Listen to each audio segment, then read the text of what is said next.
if you can do a balance on a bubble machine, like my grandpa used to do, and that was $20 or whatever the equivalent was at the time, right? And now you've spent enough money to buy a car to be able to do it at a higher level. Shouldn't you charge more for it? That's a great question. I got to jump in here. Go ahead. Okay, it is a good question. Here's how I view it.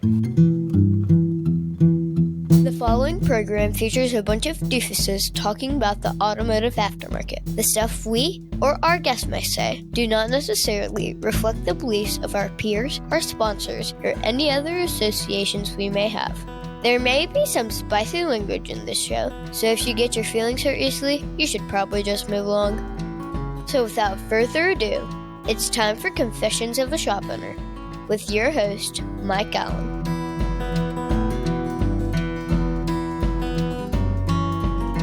Guys, Yo. the sweet, sweet Lord above has conspired against this recording happening. This is now our 73rd attempt. Yeah. Minimum. Wait a minute. Yeah. It's intense. Yeah. Wait. So Power goes out. Never mind. Never mind. I'm in the dark with Mike. hashtag David Roman.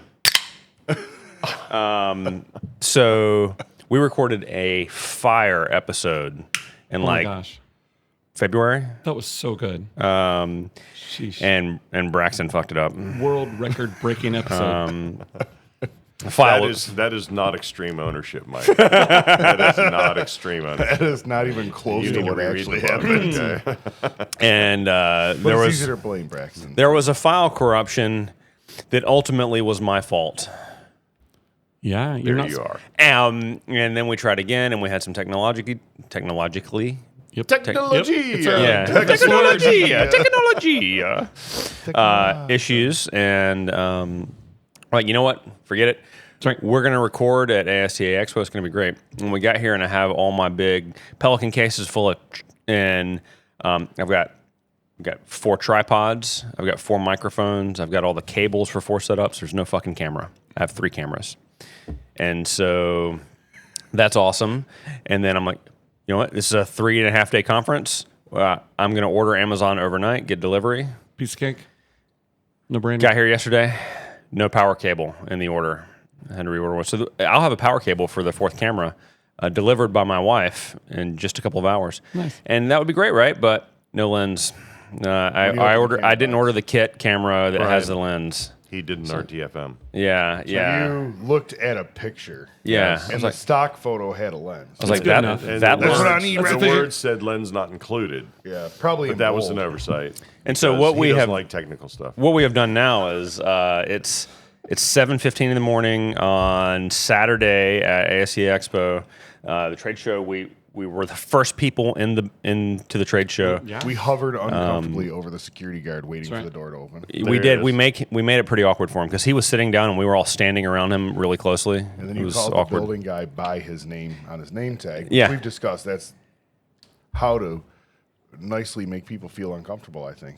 But Justin, you have your name on your shirt. Justin, I hope you have a great day. Right? That's normal. Or Justin. if somebody didn't treat you well when you're dealing with them, Justin, I hope you enjoy your next 24 hours. And suddenly Well, it's that suddenly sounds it's a like a threat. threat. Yeah. Yeah. Yeah. So committed my first felony of the day.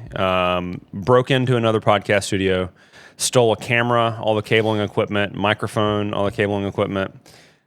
Stole their monitor, which they actually borrowed from me. So it's actually my monitor, which You just took it back. which Lucas gave me 2 years ago.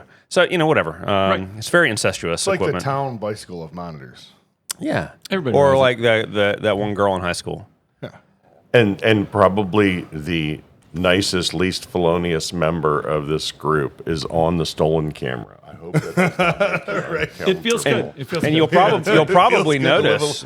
Justin's living a little bit. Going wild on Saturday morning. Yeah. Oh, and Braxton's going to have a conniption because you're not in focus. All right. Talk amongst yourselves. I'm going to adjust the focus live and mid episode. So what Love it. Mike did is he flat rated this camera install. Yeah. And, Got really close to right. As usual, flat rate, much like the way his pickup truck rides with the flat rate tires he got put on it, is terrible. again, it's attention to detail. Attention to detail. What I would tell you is that I was very efficient in correcting a problem that was totally unforeseen 3 days ago, 2 days ago, and a day ago, and last night. Hey there, I've got to tell you about something new for our industry, Tectonic 2026, presented by Techmetric. This isn't just a user conference. It's built for the whole shop. Owners, advisors, and techs each have sessions designed for what they actually do every day. It's 3 days in Houston, Texas, filled with workshops, panels. We're expecting over 1,000 people from around the country. You don't have to be a Techmetric user or customer to attend. Tap the link in the show notes to check out Tectonic 2026. Grab early bird pricing while you still can. Look, here's the deal. I like to think that I'm pretty good at running an auto repair shop. It's what I've done for 20 plus years, but I'm not good at managing a marketing budget and all the different facets of a truly well-rounded marketing plan. There's mail, there's local advertising, there's website, there's Google AdWords, there's all the different things that go into that, and it's just not what I'm good at. So what I've chosen to do is to buy myself the time to focus on what I am good at while having someone else execute on all of those things at a way higher level than anything I could ever do. That's what turnkey auto marketing does for me. So if you feel like you could use some of that same magic, I'm going to recommend that you go to turnkeyautomarketing.com, get a free consultation, tell them that I sent you, tell them that Confessions of a Shop Owner sent you. You won't be disappointed. All the opportunities I had to. The same find process. So what Yeah. you're saying is you've had 3 comebacks. Well, you know what? I went to the service advisor and he wouldn't give me any more time. And No. the owner told me that I needed to do him a favor. when we were setting have some up. skin in the game.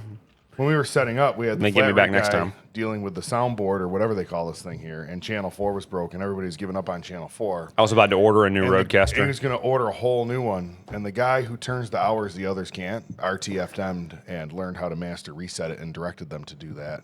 Okay, let's Even be though honest. it took me longer. What you did is you said, "Hey Siri, how do I do a master reset on the on a same phone Roadcaster?" that you have we're all on the same racetrack. wow. We're all on the same racetrack, right? You weren't disadvantaged. This is gonna other be a than your 12 thought minute process. episode. Yeah. You realize that I was it's gonna be a- disadvantaged it's by gonna be a my brain. 12-minute Yeah, you were episode. disadvantaged by your brain and your willingness to replace it because them parts ain't no good. Well, I was willing to just throw money at the problem and hope it goes away, Yeah. which is evil shop It owner would have 101. fixed it, right? Like if the car's got a bad ground and it has trouble starting, buying a whole new car will fix the problem. I'd have poured gas on it. So clearly, Gasoline. I ain't got no gas in it. clearly we're on topic and we're very focused today. Yes, absolutely. Because Good we- morning. I haven't even had coffee yet, so you better like. Just I was send introduced. some rows. I was introduced to Celsius for the first time in my life Yeah. at this event, and evidently it's like 3.5 cups of coffee in one little can. That's just what you need. So the person who is fair in height is drinking Celsius. I love it. Ooh, fair enough. Coffee this morning. Oh my God! Wait until you have your coffee. Holy No, shit! it's going to get interesting. So we're gonna wrap at 7:55. I don't care if we're in the middle of like a tear jerking moment, and then I'm gonna take all that shit over there and set it in place. I'm not even gonna plug the wires up. I'm just gonna make it look like they're plugged up. Recipe for disaster. More flat rate. More flat No, rate. so we're going to be shorter today than most of our episodes. So kind of like me, I just had to do that because I saw it in your eyes. I knew it was coming. I only pick on people I like. Yep. So it's going to be like rapid fire. There's some things that we need to discuss, and the one that I want to discuss first is one that Justin's not going to want to answer directly. So we're going to watch him dance around the subject, I Nice. believe. Yeah. So, how many people have spent $100,000 plus to get the best American-made machine and equipment Yeah. for alignment and ADAS calibration, and still don't fucking use it right, and are letting vehicles out the door not properly calibrated, programmed, aligned? Yeah, that's a great question, and I would say that the first of all, feeling intellectually like this is something we have to be doing appropriately, right? And then secondly, being sure that your people know what they're doing and get trained up comfortably and stuff like that. There's a lot of that going on. We're trying to be very intentional as an organization to not only get somebody, there's a lot of places you can order equipment. Let's put it this way. You can order equipment and they push it off a truck and maybe you assemble it and then hopefully you figure out what you're doing with it. We're trying to be very intentional to make sure that these systems are going into places and then we're showing them how to do it and they're getting really comfortable with it. It is, I would say the challenge is that it's still so new to even us sometimes, we're just, I've talked to all of our groups about this. We are so familiar with the things we've been doing forever that ADAS is new to all of us, right? And so there's a curve there for everybody involved. But so the percentage-wise, not as large as you would like it. Am I dancing around it now, Jim? This is I'll dancing. say you were 3 minutes into your answer and you've not said anything. People are scared. People are scared of all the ADAS stuff. By major generalizations here, right? Any attempt to quantify that, I think, would be just Folly. It's a guess because you don't have. In your anecdotal we have, experience, we have an assumption, but we don't have the data to really say. Right. That's true. Do you mind if I chime in on an observation as someone who has done training I'd for love to 25 or 30 years? I trust you, Jim. I used to go in, and it doesn't there have was to be his first alignment mistake. or ADAS. What was that little guy? He said, "I trust you, Jim," and I went, "There was his first mistake." There we go. Okay, I need to make sure that came First through. one for today. Yeah. First one for today. I would go into a place, the company was paying these guys to go to training, and you would teach them even an alignment theory class. And there might have been, and you would show them. If you're like me, you know there's always hidden revenue in missed maintenance sales or overlooked customer concerns. Detect Auto helps auto shops unlock that revenue by analyzing vehicle service histories, pinpointing maintenance recommendations, and equipping advisors to confidently address customer questions. It's easy. It integrates with your existing software, and your team will love it. Check out detectauto.com and see how your shop can stop guessing and start selling better service recommendations today. Why and how to do things. And guys would get stoked and they're ready to go back and use the knowledge. Then they would get back and the ESO or the manager or the little fiefdom runner Shit all over. would tell them, we ain't got time for all that, set the tone, get it out of here. Mm-hmm. And so it's not for an unwillingness to do the work or a lack of wanting to do it right and wanting to learn to be better. It was the financial pressure to crank a number based on somebody being spiffed on the number of alignments they sell and how many of this did they do and how many of that they do. I've watched it happen with steering and suspension. I've watched it happen with electrical training, with diagnosis, with anything. The guys come back to the next class and I said, I went back and my manager wouldn't let me do that kind of work because they gave it to the other guy or, whatever, because it was all about cranking time. And so there was never the opportunity to actually learn and excel and improve. Just in time. And I tell the students that in class a lot of the time, like, listen, you're going to go back and your coworker's going to immediately make fun of you because they're going to say, well, why are you not so fast? You went to class. Why aren't you the expert, Mr. Expert? And the truth is I tell them, go back and tell everybody, go to your management and say, listen, I'm going to be slower. I'm going to be slower because I'm trying to do a quality job right now. You're going to need to give me some time to process all this new information I've got. You invested in my training. You want me to do better. I've got to build up to that a little bit, right? 2 or 3 days of like cramming in training doesn't mean you spit out the other side like a perfectly toasted bagel, right? Like it's going to take a little bit of schmear on there to make it just right. You got to take some time. So I tell them to be prepared for that. Yeah. And so then, it's just new. People are freaked out. So people aren't using.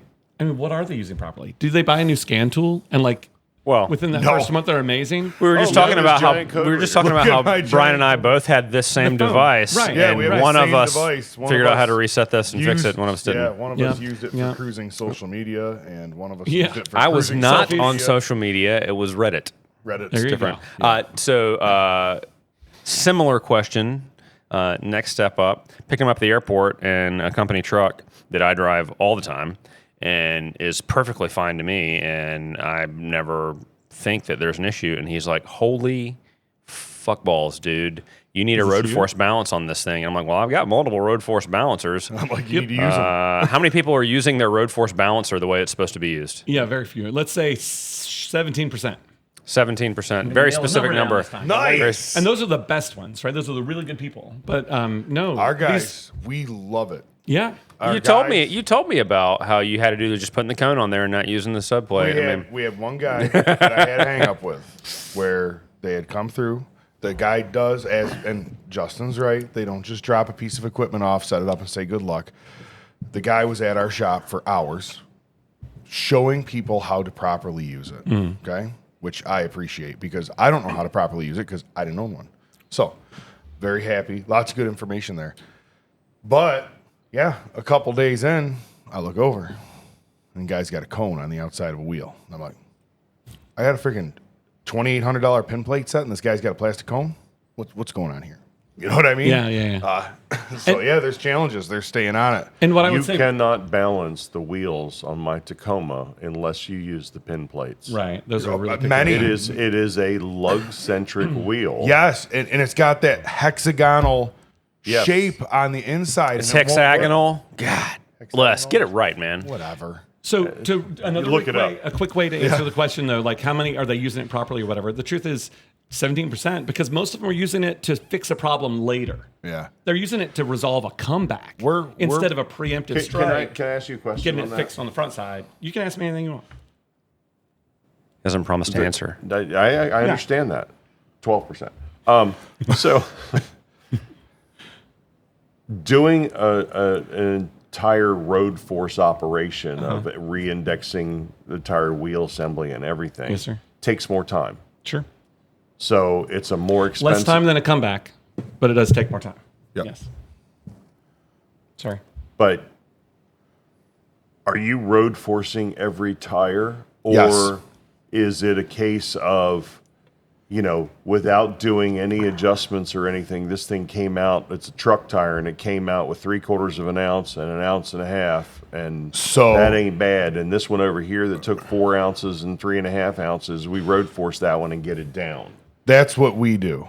So every new tire, So which is he we doing sell, it right, or is he in the There's so many 17%? interesting ideas so happening right here's now. the deal: the machine has limits set in it for passenger car. It's got engineering has picked a Okay. number. The max road force you can have for a passenger car, an SUV, and a truck. There's 3 settings. Okay. Right. So if we're working on a F-250, we set it to the truck setting. I can't remember the number. My guys know the number. If it exceeds that number, You road force it. it gets re-indexed. Okay. Does the customer pay more for the road force service? No, we it's not an option. Yeah. It's not an option. That's the right approach. When we're selling new tires, Yep. right?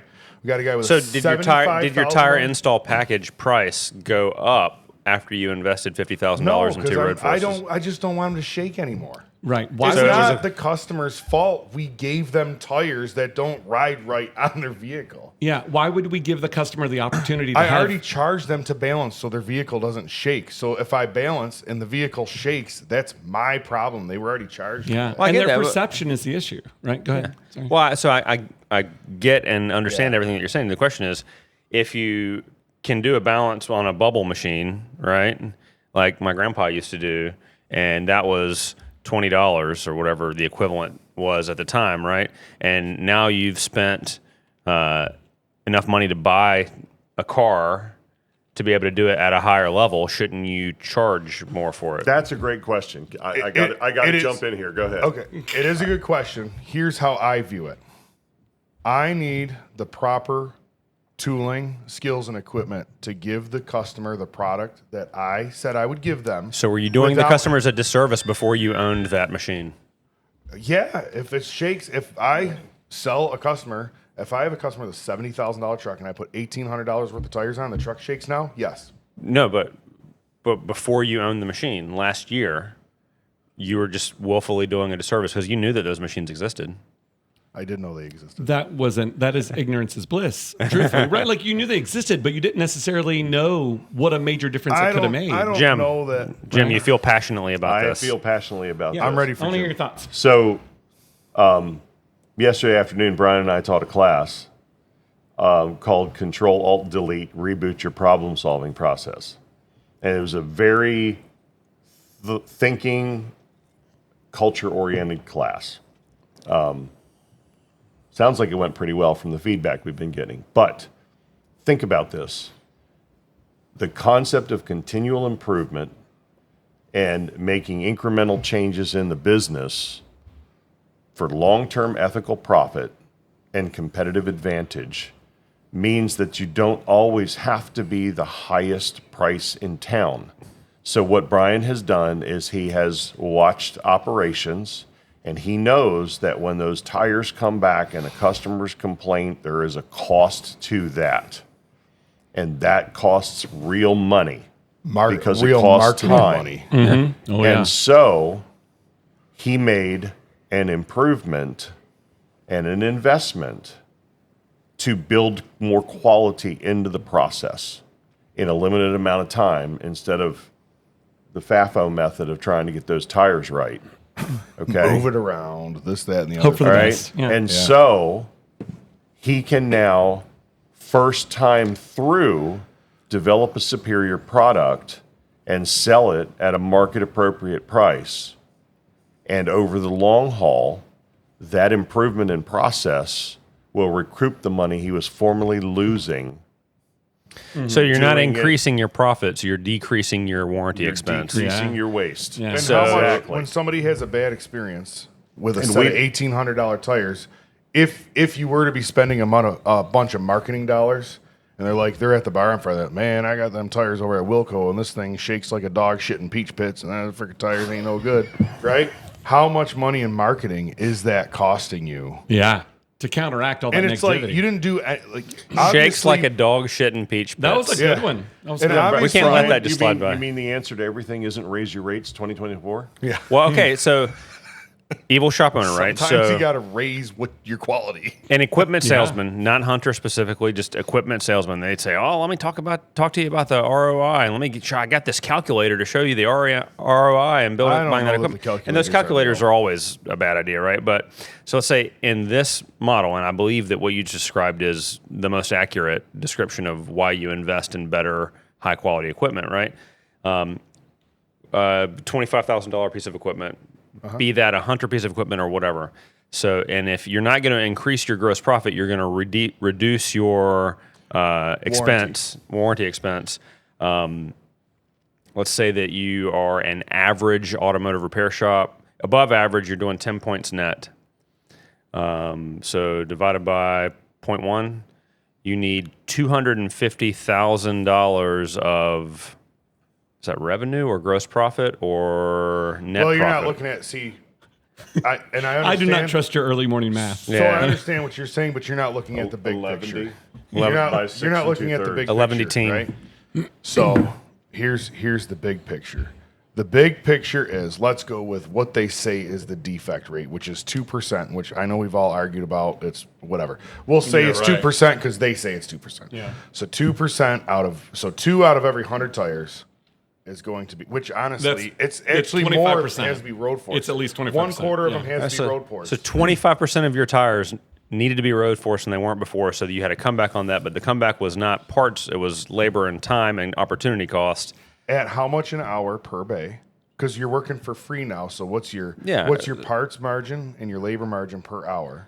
Well, what I'm How getting much at is revenue if you're the spending next $250,000 in sales is being given to buying that piece of equipment, so that you can not increase your gross profit. Yeah, I don't think your math's right. I don't think No, you're I don't looking think, at it right. and I don't But- think your At math's At right. 10 points net, $25,000 of you're expense. diluting too much. You should have been banking the money for equipment replacement and upgrade. It should be built into your budget Good point. off of the crap you were using before to help you fund the next one. That's the thought process that should be there. Because the Reasonable. other thing, I honestly You're doing think, as a shop that's done very good with word of mouth marketing, I see other shops that have to spend money on marketing, which is cool. It doesn't necessarily mean they're bad. They're in a different market. There's a guy on every corner, whatever, right? I'm pretty sure that is you being holier than thou. Okay, whatever. You're like, no, I'm better than them. Wait a minute. Let me adjust my torque wrench. Yeah, continue. So, anyways, like you're not building that into it, right? Because the negative effect on your marketing right? If what's the percentage of that you would spend on marketing typically? 7.5%. Okay, almost 10%. No, if it gets to 10, I got a problem. Okay, 7.5%. So how much revenue do you have to do to outrun your marketing damage because you didn't do the job right the first time? Right? It's such a complex equation. The marketing spend is built into the model and the price point, right? Oh, okay. Our road force balancer is built into the model. I'm using the reason that he just gave me to So defend why do you myself. do that for marketing and you don't do it for tools and equipment? Because I don't know shit about working on cars, and I just think about the balance sheet and the business. Right. So before we go too far with it, what I'll say. We know you're joking. yeah. I love that you correlated these two things together. Ultimate ADAS stuff is new and powerful and amazing, and people don't know what they're not using it right because they haven't been doing ADAS right all along. Yeah, So that's what's going on there. Road force balancer. They're not using it right because they're not using it to preemptively resolve problems. If we're at least getting the data, if we're at least using that roller, then we can make an educated decision whether or not we index the wheel or not. At least we knew that, wow, that one kind of sucked. So we could put it at the right rear of the vehicle or something and at least reduce So the that it's problems. good for 5,000 miles, and then it's highlighted. Well, No. When it They rotates They forward. could still know immediately. They could still know. yeah. But then when that'd they be come like your back, truck. Yeah, you Yours is put it probably on the right. You rear. put it on the right Yeah. rear, and then at If the first they come rotation, back- it comes to the left front. No, it's not that. But if they come back with a concern, then at least you know where to start. Okay. Like I put the worst one there anyway. So You're I gave right on the myself that inside of the information. tire with tire bad shock. tires. And the other sketchy thing- tire. Right. And the other thing can I about your just- equation, it's got to be tire dollars only. It can't be total business dollars. It's got to be tire dollars only. And for a high volume tire shop, it's going to be different. Chaos. Chaos. Okay. And- I just need to make sure I understood what the message here was. When I started at Hunter in 08, my manager told me, tell them to add $1 per tire, right? And that would absorb the expense of buying that piece of equipment. $1 per Shit, mountain I gotta balance. sell a ton of tires. Well, yeah, we're talking about $8 anyway, right? But so to me, when you say you don't increase it at all, that's cool. That's fine. I love your approach to that. Could a person rationalize like a $5 per tire mountain balance up? Sure, they could. Sure. Absolutely. And absorb the cost. You're talking about this 10% of the $225,000, whatever. No, you can do it per tire and be done with It's it. $250,000. There you go. Almost. I was rounding down. But yeah, so it makes sense to do that as well. The biggest problem is that people turn it off. I want every manager, every shop owner to hear me. If you walk by that balancer and the force roller's is got a big off. red X on it, Yeah. your people aren't doing it right. They're doing you a major disservice. They're not getting the information. They're not making an educated decision. They may or may not choose to index it, but quit ignoring that data. It's telling us whether or not it's going to vibrate mechanically. I love you talking about how much weight to put on the tire. The weight doesn't matter. Either it's balanced or it's not, ultimately, right? Like you can balance a block of wood, and either it's balanced or it's not, but that doesn't mean it's going to very roll good well. point. It doesn't mean it'll roll down the road nicely, right? That's true. So That's a very mechanically- good point. That's the Thank you. additional thing that it brings to the table. Absolutely. The Okay. mechanical vibration that is induced by the run out in that tire and or the rim not matching up very well really can create chaos. Or so the we way index the that. belt's slapped over, Yes. all kinds of stuff. Correct, yeah. correct. Stiffness in the sidewall. So then we can balance it and make it beautiful. But if you don't resolve that mechanical That's a great vibration, point. you got we nothing. call it a balancer, but it's really two tools. You Yeah. just made a great point. Yeah. Even I didn't There really is- put that together. There is this what it essentially is the static balance. Okay, I can have a triangle on that machine and get it perfectly balanced. Put it Yeah. on that. Put it on, and it'll ride like Mike's truck. Until you get to a until you get boy, to a high would enough you know it speed, and then it immediately. smooths out. Well, you know? No, it doesn't. It's kind You're of going like 78 it's miles kind an of hour, like and I a was like, boat on choppy water. If you get up to a high enough speed, you just crest trim it right out. over top of Yeah. it. It trims right out. It never trimmed out, man. Oh. We were going 78 miles an hour, and I'm like, So the Miata, and he's Miata like, there ain't fucking nothing bad. wrong with this thing. I'm like, are you having a stroke? All right. was the Miata a smoother ride? The Miata rode much better. Nice. Yeah, I the would Miata was love- smooth like butter. You and me being friends, I would love to come to your shop. Hey, did you know that I'm the regional trainer for North Carolina for a Hunter Engineering Company? Did you know that? I'd love to come to your shop and fix your truck. Hey, it's me, Mike's kid. Want to tell us your wild shop stories? Or maybe you just think my dad's totally wrong. Call us at 704-CONFESS and leave a message. You can tell us we're awesome, or you can tell us we're idiots. We're cool either way. That's 704-CONFESS. Just don't make it too weird. with your technicians. I You know what I asked mean? if there was going to be a road force here and if we Let's could do get a that. truck pulled in. There is one. There is one. We got You Carlisle just put it up truck. on jack stands. We can go get the put it up on jack stand and the Napa stands truck. Yeah. We can and the roll parking wheels deck. over. Yeah.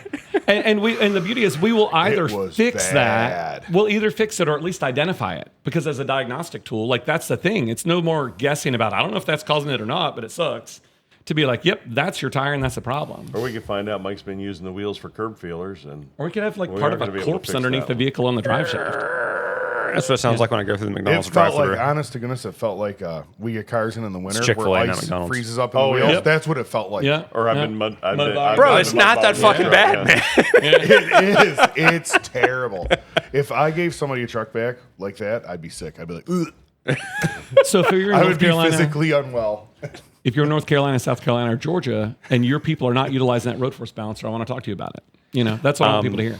Okay, so next, and Jim, you had something that you really want to talk about, and I want to get to that, and we've got 11 minutes.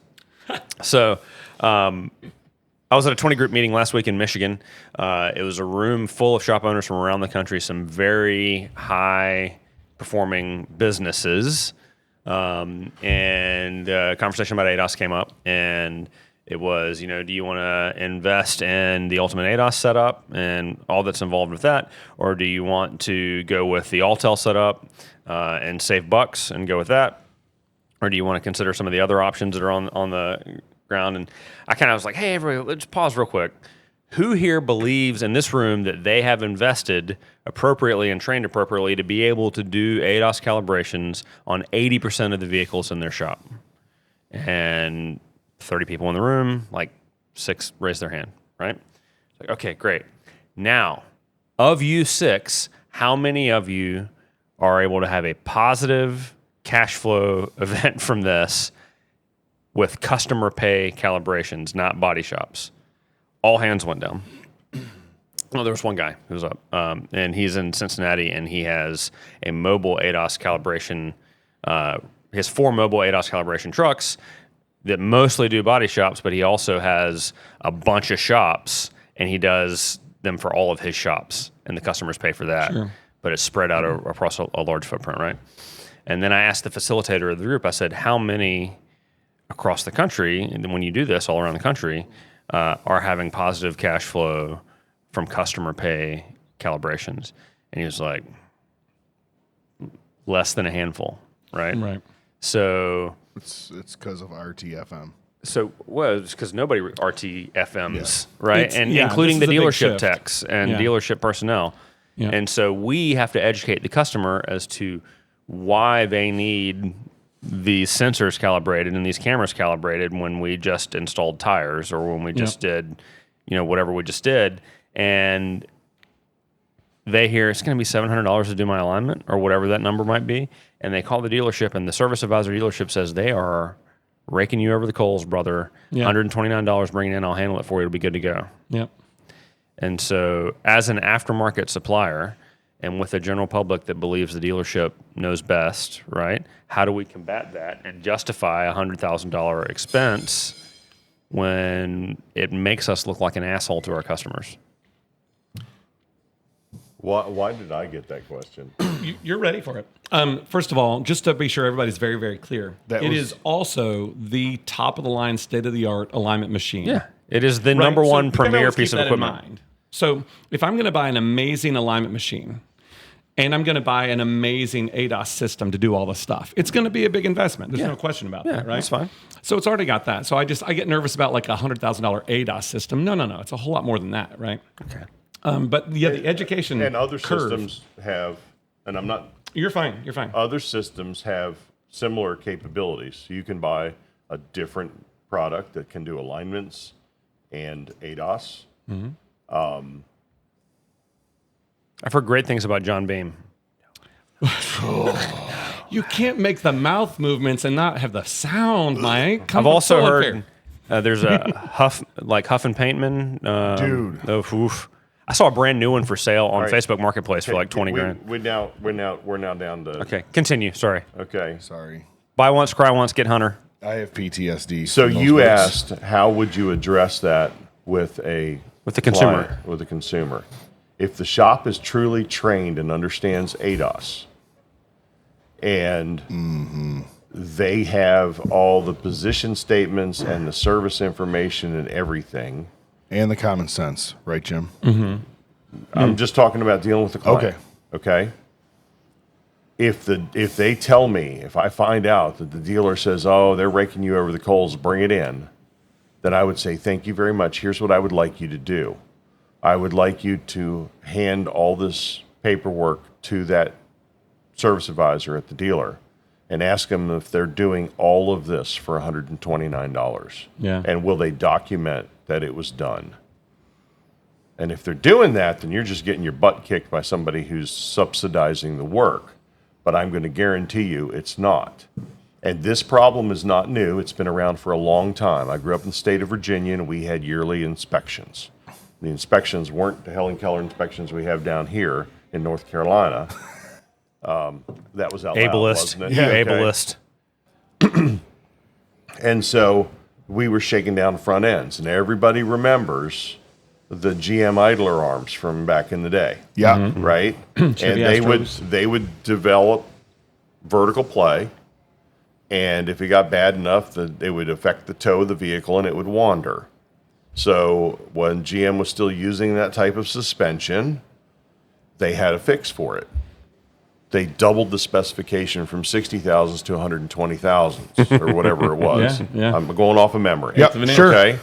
And so a good friend of mine, a shop, guys who went to the school I went to before, I used to work with them, and I worked for them a little bit afterwards. They failed a truck, an almost new Chevrolet pickup truck. And the lady was like, "Whoa," and she took it to the dealer, and they said, "No, it's fine." So she complained to the state police, and the state police came in, and they checked the truck, and they gave a caution to the shop that said you didn't look at specs, because he didn't RTFM to know that the spec had changed. Yep. Yeah. Now, these guys were smart, though. They said, "I'll tell you what. Sorry, we didn't know the spec had changed. The dealer is absolutely right to buy the book. Here's what I'd like you to do. I'd like you to go back to the dealership and tell them that the truck feels vague when it's driving down the road and the steering is wandering." And it came back with new idler arms under warranty, but for a different reason. Okay? Right. So this is not a new thing that we've had to deal with clients. It's just the topic's changed. That's my opinion. It's going to be a sharp learning curve for everybody. Safe Light Auto Glass is the best educator of the idea that, hey, you're going to need to recalibrate that. They're doing better than anybody else. Nobody else is saying it, right? As an industry, Are they using good glass? Is it the right thickness? Is it the right I don't capacity? know. But I've almost seen- every I've seen the commercial. studies Yeah. that you can buy an OEP. So they actually set up a scientific test. They put the glass on the table, and they shine a laser through the glass, and they mark To measure the impact deflection point and, yeah. on the deflection. And they went through aftermarket and OE windshield supply chains and did multiple tests. Some of the replacement OE glass had more deflection than some of the aftermarket glass did. Okay, and that So that's study, just a that trope? study was out Well, 6-8 years. No, I don't there's, think there's it's- truth in yeah, everything. there's truth in There's everything. truth in everything, but these absolute positions are what, honestly, what drive me crazy. Yeah. Because It's very one of the- dynamic. One of the things we talked about is everybody's like, ADAS and liability, and this has got to be right, and that's got to be right. And you know what? If you put the wrong brake fluid in and you put crappy brake pads on and the tires are not designed for the car, right? Or they have a different coefficient of friction, will the ADAS perform the way it was designed when it left the factory? No. It won't. No. Not even getting into It won't. But we're not how many- talking about the whole picture. Right. Yeah. And that's the problem. Yeah, and it's a huge problem because, and the parts stores probably won't like this, but how many brake pads? If you go to a parts store and they have 4 lines of brake pads now, I don't know how it used to be, but I can tell you how it is now because I've talked to some people. There are 4 levels of brake pads in 3 different product lines. Yeah, and let me ask you this: how many of them will pass the FMVSS standards for performance that are sitting on the shelf at the parts store? And I think that if you started to do some research and saw which ones, now I'm saying this wrong, How many have actually been tested and are 1 confirmed minute. that they'll pass the standard? And I think you'd be alarmed at how many lines of safety-related products, such as brake pads, because it's a safety product, haven't been tested for that standard. Guys, this is bullshit that we only had 40 minutes to talk. We have to do this repeatedly now. This is chapter 1 Okay. of an anthology. Okay. I really like talking to you guys. It makes my life so much easier than just talking to him. So If I was you, I would feel that way too. perfect. And scene. Hey, thanks so much for watching our video today. If you enjoyed this content and you'd like to see some more, you can click right here. And it would be really helpful for me if you thought that this level of mediocrity is something that could help your other friends that were shop owners or in the industry. You can click right here and subscribe. You can even set up notifications if you want. I'd love to have you on the channel.